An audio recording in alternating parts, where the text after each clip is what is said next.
Hello students, कैसे हैं आप लोग। आज का जो हमारा टॉपिक है, आज हम डिस्कस करने वाले हैं मोशन के फोर्थ पार्ट को। एक्चुअली जैसे कि हमने previous first second third part पूरा कवर कर दिया है, अब हम ये लास्ट पार्ट है, इसमें हम डिस्कस करेंगे दो मेजर पॉइंट्स देख लेते हैं। ग्राफिकल रिप्रेजेंटेशन ऑफ मोशन का ग्राफिकल रिप्रेजेंटेशन देखेंगे। ठीक है, ये किसके लिए यूज करते हैं हम ग्राफिकली भी। हम देखो क्या होता है, हम इक्वेशन हमने पढ़ी है मैथमेटिकली, तो v equal to u plus a t हमारे पास है, s equal to u t plus half a t square है।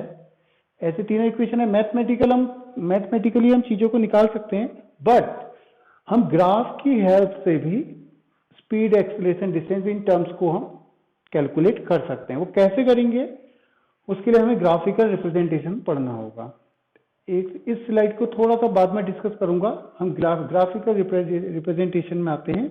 सबसे पहले डिस्कस करते हैं distance time graph. Distance time graph में यूनिफॉर्म मोशन के लिए, यूनिफॉर्म मोशन मीन्स हमने पढ़ा था equal distance in equal interval of time. जब भी कोई object equal distance equal interval of time पे कवर करता है तो वो यूनिफॉर्म मोशन होता है। ऑब्जर्व करो कि पहले 2 सेकंड में वो कितनी डिस्टेंस ट्रेवल करता है, 10। नेक्स्ट 2 सेकंड में वो अगेन कितना करता है, नेक्स्ट 2 सेकंड में भी 10 डिस्टेंस कवर करता है। नेक्स्ट 2 सेकंड में भी वो 10 किलोमीटर चलता है। फर्दर नेक्स्ट 2 सेकंड में वो 10 किलोमीटर चलता है। तो हर पॉइंट पे जो डिस्टेंस है वो कांस्टेंट है, इक्वल डिस्टेंस कवर कर रहा है इक्वल इंटरवल ऑफ टाइम में। ऐसे केस में जो डायग्राम जो हमें मिलता है, ओके, वो स्ट्रेट लाइन मिलती है। क्या मिलती है? Straight line. तो इट मींस जब भी हम डिस्कस करेंगे क्या डिस्टेंस टाइम यूनिफॉर्म मोशन को, तो ऑलवेज जो हमारी लाइन होगी वो स्ट्रेट लाइन होगी। ओके, तो डिस्टेंस, ये देखिए डिस्टेंस टाइम ग्राफ है। ये क्या है? डिस्टेंस टाइम ग्राफ है। तो मोशन जो होता है यूनिफॉर्म मोशन के केस में जो लाइन मिलती है वो स्ट्रेट लाइन मिलती है। ओके, नेक्स्ट यहां पे भी डिस्टेंस टाइम ग्राफ ही देख रहे हैं हम फॉर नॉन यूनिफॉर्म मोशन। तो इधर जो है वो डिस्टेंस है और इधर जो है वो टाइम है। इन केस में क्या होता है, जो डिस्टेंस होती है, यहां मान लो फर्स्ट सेकंड में वो 2 किलोमीटर चला, नेक्स्ट सेकंड में वो 4 किलोमीटर चला, थर्ड सेकंड में वो 6 किलोमीटर चला, फोर्थ सेकंड में वो 8 किलोमीटर चला। तो ऑब्वियसली ये हर सेकंड इक्वल टाइम इंटरवल में अनइक्वल डिस्टेंस तक कवर कर रहा है, तो ये नॉन यूनिफॉर्म मोशन होगा। तो इट मींस यहां पे मान लेंगे कि 1 सेकेंड 2 3 4। तो देखो यहां पे फर्स्ट सेकंड में वो 2 किलोमीटर चलता है, ठीक है। नेक्स्ट सेकंड में वो 4 किलोमीटर, फर्दर नेक्स्ट सेकंड में वो 6 और नेक्स्ट सेकंड में वो 8। ठीक है, आप देख रहे हो टाइम जो है वो बहुत तेजी से डिस्टेंस इंक्रीज हो रही है। तो यहां पे हम कह सकते हैं कि नॉन यूनिफॉर्म मोशन के लिए जो ग्राफ मिलेगा वो स्ट्रेट नहीं मिल सकता, वो कर्व मिलेगा। ओके, तो आप देख सकते हैं यहां पे लिखा है एक point, the distance time graph of a body moving at uniform speed is always straight line.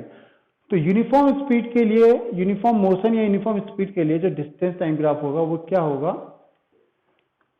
Straight line होगा। ओके, और नेक्स्ट वन इज यहां पे जो होगा the distance time graph of a body at a non uniform speed is always curve line. तो यहां पे non uniform speed कहेंगे या नॉन यूनिफॉर्म मोशन के लिए कहेंगे तो वो कर्व होगा। क्या होगा? कर्व। तो यूनिफॉर्म मोशन के लिए स्ट्रेट लाइन और नॉन यूनिफॉर्म मोशन के लिए कर्व। ठीक है, वो जरूरी नहीं है कि इंक्रीजिंग ही हो, डिक्रीजिंग भी हो सकता है, वो हम आगे देखेंगे।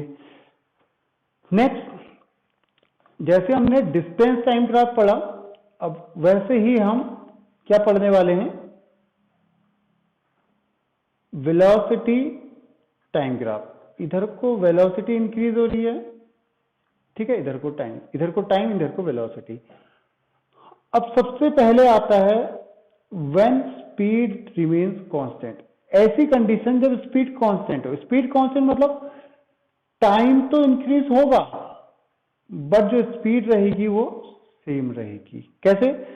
मैं कहता हूं फर्स्ट सेकंड में वो 40 किलोमीटर, सॉरी, फर्स्ट सेकंड में वो 40 मीटर पर सेकंड से चल रहा था। नेक्स्ट सेकंड में वो 40 मीटर पर सेकंड से ही चल रहा था। थर्ड सेकंड में भी वो 40 मीटर पर सेकंड से ही चल रहा था। फोर्थ सेकंड में भी वो 40 मीटर पर सेकंड से चल रहा था। इट मीन्स यहाँ पे टाइम तो इंक्रीज हो रहा है बट वेलोसिटी सेम कांस्टेंट रह रही है। तो ग्राफ में देखेंगे पहले सेकंड के लिए वो स्पीड कितनी थी 40 मीटर पर सेकंड, दूसरे सेकंड के लिए भी स्पीड 40 मीटर पर सेकंड, तीसरे सेकंड के लिए भी स्पीड 40 मीटर पर सेकंड, चौथे सेकंड के लिए भी स्पीड 40 मीटर पर सेकंड। तो ऐसे केस में जो हमारी लाइन मिल रही है वो आप देख सकते हैं कैसी मिल रही है। ये जो लाइन मिल रही है हमारी क्या मिल रही है, एकदम स्ट्रेट मिल रही है। ठीक है, ये लाइन एकदम स्ट्रेट मिल रही है। तो इसका मतलब कांस्टेंट स्पीड का जो ग्राफ होगा, कांस्टेंट स्पीड का जो ग्राफ होगा वो कैसा होगा, स्ट्रेट लाइन होगा।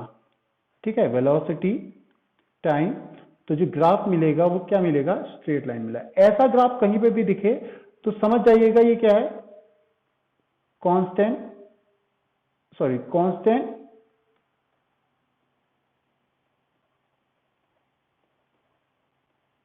वेलोसिटी का है।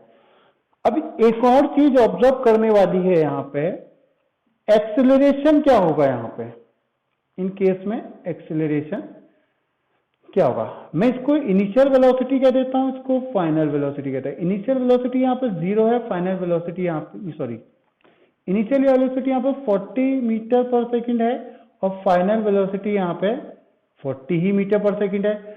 तो जब एक्सेलरेशन होता है v minus you upon t, तो एक्सेलरेशन क्या हो गया 40 माइनस 40 अपॉन टाइम कितना है 1 2 3 4 सेकेंड, 0.40 0 मीटर पर सेकेंड स्क्वायर। तो यहाँ पे इन केस के लिए एक्सेलरेशन जो होता है 0 मीटर पर सेकेंड स्क्वायर, 0 रहता है। तो जब भी लाइन स्ट्रेट है तो कांस्टेंट वेलोसिटी के लिए एक्सेलरेशन क्या रहेगा, 0। ओके, वैसे भी नोन है कि एक्सेलरेशन होता क्या है, पर्टिकुलर टाइम पे वेलोसिटी का चेंज। जब वेलोसिटी का कोई चेंज ही नहीं आया तो एक्सेलरेशन भी क्या हो जाएगा, हमारा 0 हो जाएगा। ओके, तो एक और कॉन्सेप्ट हमारा क्लियर है। नेक्स्ट, अब यहां देखो, when speed change uniform rate, जब स्पीड यूनिफॉर्म रेट में चेंज होती है यूनिफॉर्मली, तो यूनिफॉर्म, कभी भी यूनिफॉर्म मोशन का ग्राफ स्ट्रेट बनता है, जहां पर भी यूनिफॉर्म होगा ग्राफ स्ट्रेट होगा, नॉन यूनिफॉर्म में कर्व होगा। तो यहां पे देखो क्या हो रहा है, ये क्या बता रहा है, देखिए टाइम तो इंक्रीज हो रहा है बट वेलोसिटी डिक्रीज हो रही है। समय के इंक्रीज होने पर टाइम इंक्रीज हो रहा है, वेलोसिटी डिक्रीज हो रही है। इट मीन्स ये किसका केस है,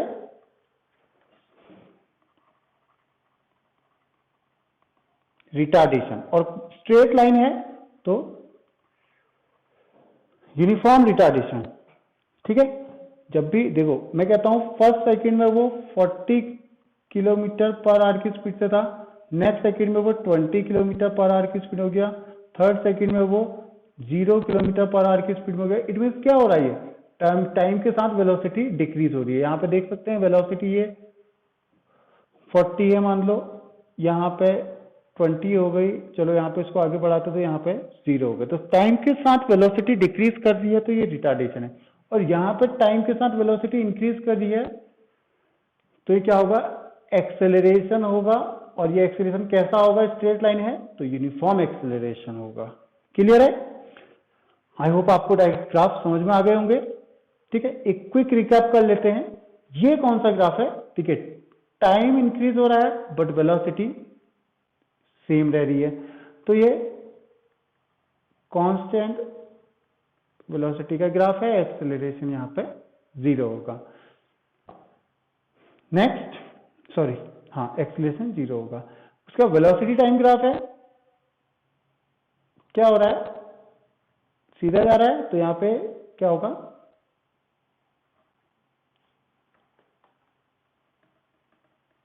यूनिफॉर्म एक्सेलरेशन होगा। यहाँ पे डाउन आ रहा है तो ये यूनिफॉर्म रिटार्डेशन होगा। अब ये ग्राफ को समझना है थोड़ा सा। देखिए यहाँ पे ग्राफ, अभी तक ग्राफ हमारा सेंटर से शुरू होता, अब यहां से हो रहा है, इसका मतलब यहाँ पे वेलोसिटी क्या रहेगी, 0। जब भी ग्राफ यहां से शुरू होता है इट मीन्स उसका जो वेलोसिटी है वो 0 है। इसका मतलब जैसे ये वाला ग्राफ है, यहाँ पे हम कह सकते हैं जो ग्राफ है वो कोई भी ऑब्जेक्ट है वो रेस्ट से स्टार्ट हुआ है। क्यों, क्योंकि यहां से स्टार्ट हो रहा है, यहाँ पे वेलोसिटी 0 है। बट यहाँ पे ग्राफ ऊपर से स्टार्ट हो रहा है, इसका मतलब यहाँ पे वेलोसिटी 0 नहीं रही होगी, मे बी 2 मीटर पर सेकेंड रही होगी। तो इसका मतलब ये ऑब्जेक्ट कौन सा केस है, जब ऑब्जेक्ट रेस्ट से स्टार्ट नहीं होता, और जब O से स्टार्ट हो रहा होगा ग्राफ तो हम कह सकते हैं ऑब्जेक्ट रेस्ट से स्टार्ट हो रहा है। ओके, यहां पर कह सकते हैं एक्सेलरेशन है, ग्राफ ऊपर जा रहा है, बट ये क्या है, नॉन यूनिफॉर्म है क्योंकि कर्व बना रहा है। यहां पे देखो A से B जो है वो क्या है, ग्राफ ऊपर जा रहा है और स्ट्रेट लाइन है, तो यूनिफॉर्म एक्सेलरेशन है।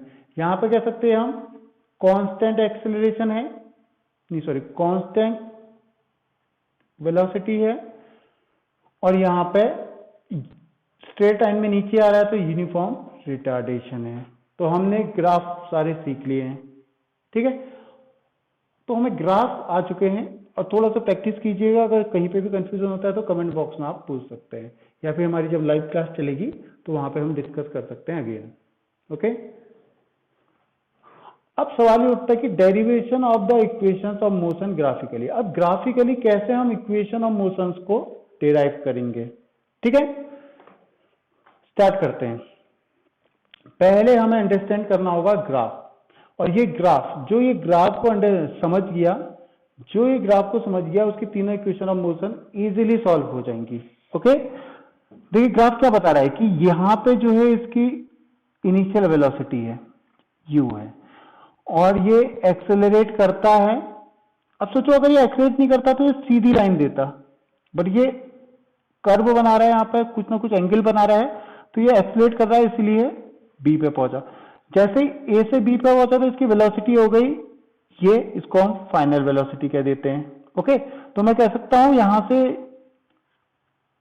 ए से ओ से ए तक जो है वो इनिशियल वेलोसिटी है, ओ से ई तक जो है वो फाइनल वेलोसिटी है, और यहां से ओ से सी तक जो है वो टाइम है। ओके, तो इनिशियल वेलोसिटी हुई, और यहां से यहां तक मान लो यहाँ पर 0 है, फिर ये 20 है, ये 40 है, ठीक है। अब सवाल उठता है कि ये v है, ई से ओ तक v है, ठीक है, तो b से c तक भी क्या होगा, v ही होगा, और ये u है तो ये भी u होगा।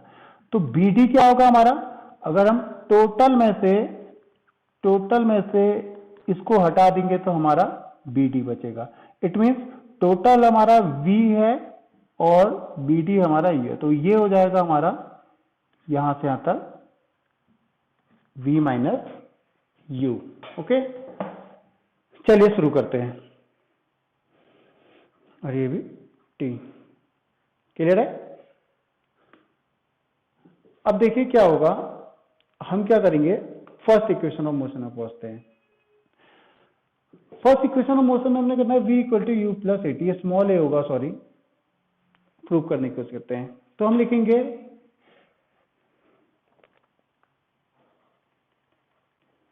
थोड़ा सा राइटिंग अच्छी कर ली जाए,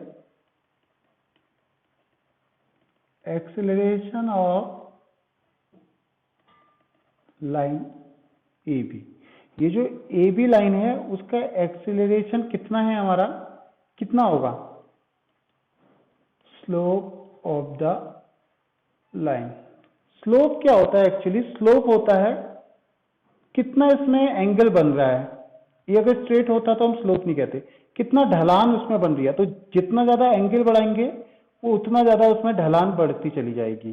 तो एंगल 0 होगा तो स्लोप 0 हो जाएगा। ओके, तो ये जो थीटा एंगल बन रहा है, ये जो लाइन में जो ढलान बन रही है, स्लोप बन रहा है, किसके कारण बन रहा है? एक्सेलरेशन के कारण ही बन रहा है। अगर बॉडी एक्सेलरेट ही नहीं करती तो कोई एंगल ही नहीं बनता और कोई भी स्लोप नहीं बन पाता तो सरफेस के। तो ये एक्सेलरेशन, जो ढलान बनी है, जो स्लोप बना है, वो किसके कारण बना है? बॉडी के एक्सेलरेशन के कारण। इसलिए मैंने लिखा acceleration of line A B जो है वो किसके इक्वल होगा? लाइन के स्लोप के। ये बहुत इंपॉर्टेंट स्टेप है। तो इसका मतलब हम कह सकते हैं एक्सेलरेशन लाइन ए बी को ए कह देते हैं। अब कभी भी किसी भी याद रखना, ट्रायंगल है, थीटा है, ये परपेंडिकुलर है, ये बेस है। ऑलवेज जो भी जब भी स्लोप हम निकालते हैं, ये फॉर्मूला याद रखना है, स्लोप जो होता है वो परपेंडिकुलर अपॉन बेस होता है। जो स्लोप होता है किसी भी लाइन का वो क्या होता है? परपेंडिकुलर अपॉन बेस होता है। क्लास 9th में थोड़ा सा डिटेल में समझोगे इसको। अभी हमें इतना याद रखना है, जो स्लोप ऑफ लाइन होता है वो परपेंडिकुलर अपॉन बेस होता है। तो इस केस में देखिए ये परपेंडिकुलर, ये 90 डिग्री हो गया। अब हमें पता है बी डी क्या है, टोटल में से u माइनस करेंगे तो ये v माइनस यू आएगा। तो और ये क्या हो जाएगा? t हो जाएगा। तो हम कहेंगे स्लोप हो जाएगा B D upon T, sorry B D upon A D. It means B perpendicular upon base, तो B D upon A D. तो एक्सेलरेशन हो गया v minus you upon T. B D क्या है? v minus you upon time, T क्या है? Time. Okay, sorry. इसको solve करेंगे तो ये जाएगा, क्रॉस मल्टीप्लाई करेंगे तो A T equal to V minus U. तो A T plus u equal to v, और इसको शॉर्ट में लिख लेते हैं v equal to u plus a t. ये हमारी इक्वेशन प्रूफ हो गई। ये फर्स्ट इक्वेशन हमारी प्रूफ हो गई है। ओके, ये बहुत आसान थी। अब आगे बढ़ते हैं। सेकंड इक्वेशन ऑफ मोशन, ठीक है, second equation of motion prove करनी है। S equal to u t plus half a t square. अब देखो क्या होगा, मैंने कहा था एक चीज मैं लास्ट में डिस्कस करूंगा, वो लाइन थी ये।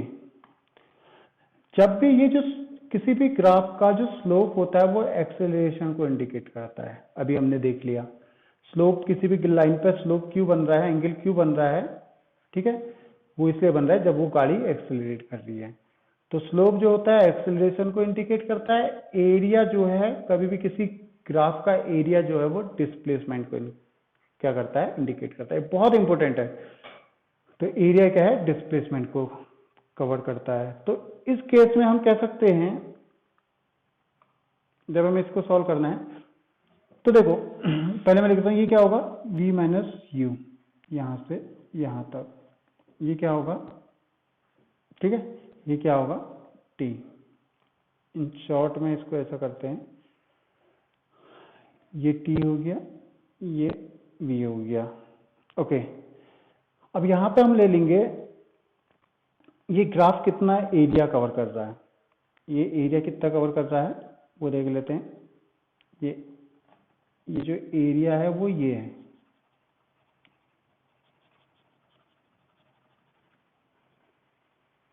ये हमारा इतना एरिया ये ग्राफ कवर कर रहा है। और ये एरिया है क्या, कौन सा? इसे क्या बोलते हैं हम? ट्रेपीजियम बोलते हैं। क्या बोलते हैं? ट्रेपीजियम। हम लिख लेंगे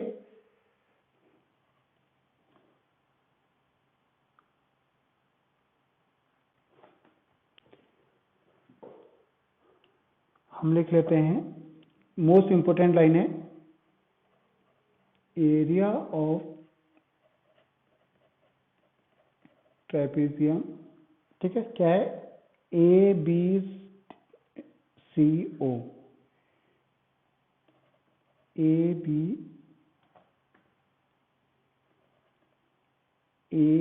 बी सी ओ। क्या होगा? एरिया ऑफ ट्रेपीजियम क्या होता है? Half into height into sum of parallel side, यही होता है। तो एरिया ऑफ ट्रेपीजियम क्या है हमारा? किसको इंडिकेट करता है? डिस्प्लेसमेंट को करता है। तो ये हो जाएगा हाफ इंटू हाइट। क्या होगा इस ट्रेपीजियम का? हाइट ऑलवेज क्या होती है ट्रेपीजियम की? सम ऑफ पैरेलल साइड के बीच की डिस्टेंस। वो कितनी है? ये है। ये कहें या ये कहें, तो एक हाइट कितनी हो जाएगी? टी हो जाएगी। ओके, जैसे हमारा ये ट्रेपीजियम है, इन हाइट किसको लेते हैं, हम इसको नहीं ले सकते, हम क्या लिखते हैं, इन दो पैरेलल साइड के बीच की परपेंडिकुलर डिस्टेंस। तो पैरेलल साइड के बीच की परपेंडिकुलर डिस्टेंस है टी इंटू पैरेलल साइड का सम। ये वाली साइड क्या है, BC कितनी है, V है, और AO कितना है, U है। बस इतना कर लिया तो हमारा न्यूमेरिकल हो जाएगा। क्यों, क्योंकि इसके बाद हमारा सिर्फ पुराने मेथड से ही करना है हमें। क्या, अब देखो हमारे इक्वेशन में कहीं पे भी किसका जिक्र नहीं है, V का जिक्र नहीं है। तो V का कोई जिक्र नहीं है तो हम क्या करेंगे, तो V from first equation of motion क्या होती है, V equal to u plus AT। Okay, इसके अकॉर्डिंग इसको जब हम पुट करेंगे तो ये हो जाएगा S equal to, same condition है, S equal to half into t, half into t bracket, देखो V प्लस यू था, V जो है U प्लस AT है, U plus AT plus U। Okay, अब हम देखेंगे S equal to half into t into 2U plus AT। अब इसको शॉर्ट में एक काम करते हैं, इसको क्या करते हैं, S हो जाएगा आपका हाफ इंटू टी को अंदर इंटू करा देंगे 2UT plus AT square. Okay, further हम क्या करेंगे, S हो जाएगा हमारा, हाफ को अंदर इंटू करेंगे 2UT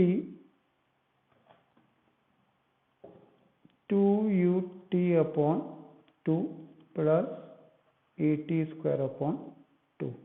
2 से 2 कट गया तो S हो गया UT plus half AT square. तो हमारी ये दूसरी इक्वेशन सॉल्व हो गई है। सेम एक्सप्रेशन हमारा मैथमेटिकली था, बस एक स्टेप जुड़ गया था ग्राफ पे। ठीक है, थर्ड इक्वेशन ऑफ मोशन, मैंने बताया थर्ड इक्वेशन और सेकंड इक्वेशन सेम ही रहती है, तो हम ये वाला स्टेप तो पूरा यहाँ पे सेम करेंगे। क्या, यहां तक ये स्टेप हमारा सेम रहेगा। तो हम लिख लेते हैं, जो हमारा S आया था, हमारा S क्या आया था, half into T V plus you, half into T V plus you. Okay, अब हमारी इक्वेशन में क्या चीज नहीं है, हमारी इक्वेशन में यहां पर कहीं पे भी t नहीं है, तो यहां पे हमें t को एलिमिनेट करना पड़ेगा। तो ये होता है एक्सेलरेशन होता है v minus you upon a t. हम लिखेंगे according to first equation of motion. First equation of motion के अकॉर्डिंग क्या होता है, एक्सेलरेशन होता है v minus you upon t. तो t क्या हो जाएगा, v minus you upon a. अब इस t की वैल्यू हम यहां पुट कर देंगे। ओके, तो ये जाएगा s equal to half into